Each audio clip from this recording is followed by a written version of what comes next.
Well, hi there, boys and girls. Today we're going to take a look at how to find the area of a region between two curves.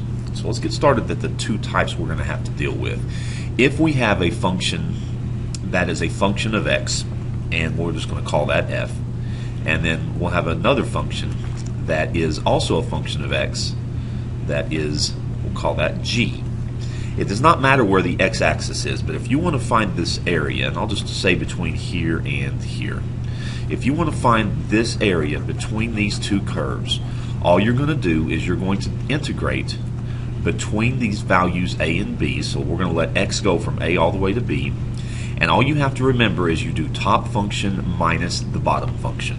It's always top minus bottom. It does not matter where the x-axis is at all if you just do top function minus bottom function, and that's going to be that area between those two curves. Now, if for some reason we have x as a function of y, I'll just do like a linear here. That'd be like x equals y plus 1 or something like that. And then we'll do a sideways parabola like 7 minus y squared or something like that. Like a sideways parabola here. So let's say we want to find this area in here. And these are functions of y. So I'll call this one f this time, and I'll call the curvy one, the sideways parabola, g. If you want to find the area between two functions and they are functions of y, you need to look at the y values. So we're going to go between a and b, but we need to see what those y values are where they connect. And that integral is going to be from a to b, where a and b are on the y-axis, and we do, instead of top minus bottom, we're going to do right minus left. So for my example, we would have g of y minus f of y, and these are dy. So that's how you're going to find the area in those instances. So let's take a look at some examples. Let's find the area bounded by the following graphs: y equals 3 minus x squared and y equals negative x plus 1. Now 3 minus x squared is an upside down parabola that's been shifted up 3. So that's a sketch of 3 minus x squared. And of course, negative x plus 1 is a decreasing, or it's a negative slope, straight line, has a y-intercept of 1, so it just comes down here like that. That's a really bad straight line. I should have gone up here and drawn one. I apologize about that. But anyway, these are both functions of x's, so what we need to do is we need to find these intersection points. I'll call this a and I'll call this b. Where do they intersect? And we're going to find the area of this region right here. So I want to find this area. The first thing I need to do is I need to find out where these graphs intersect. So I'm going to set them equal to each other. When does 3 minus x squared equal negative x plus 1? That's what I need to ask. That will find these two values, because I need those as my bounds on my integral. So I'm going to take everything to the right hand side. So 0 equals x squared minus x and then minus 2. And we can factor this. That's going to be x minus 2 and x plus 1. And so these two x values are negative 1 and x equals 2. So that's what these two values are, negative 1 and 2. That's where they intersect. So what we're going to do to find the area, we are going to integrate between these two x values, between negative 1 and 2. And since these are functions of x's, we do top minus bottom. Now the top graph would be the negative quadratic. So that's 3 minus x squared. And then minus, we're going to subtract off the bottom graph, which is negative x plus 1. And let's clean that up before we integrate it. So that's going to be the integral from negative 1 to 2. Let's deal with our constants there. 3 minus 1, well, that's just going to be a 2. My x squared is negative, and then the two negatives are going to make my x positive. So that's what I'm going to integrate. And this is a rather straightforward antiderivative. We can integrate these three separately. We're going to integrate the two, the x squared and the x. So that's going to give me 2x minus 1/3 x cubed plus 1/2 x squared. Boy, it's been a while since we've done this. Evaluated between negative 1 and 2. Let's see if you can remember what we do next.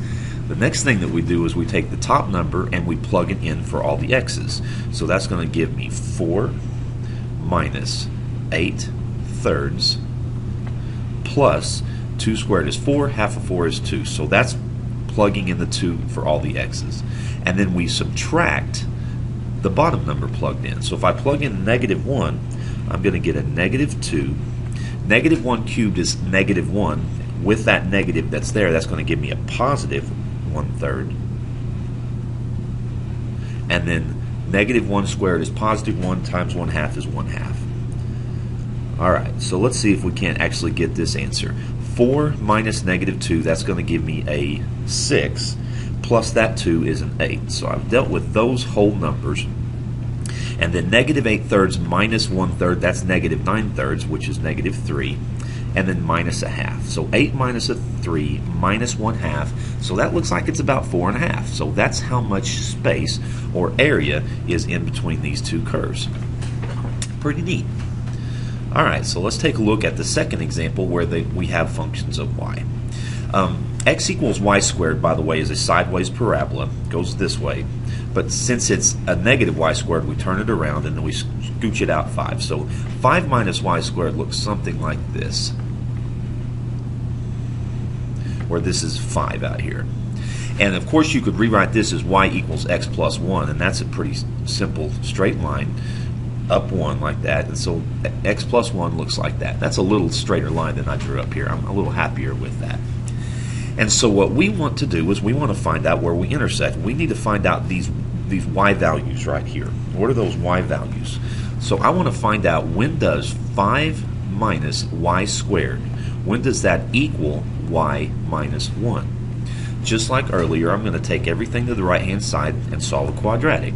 So 0 equals y squared plus y.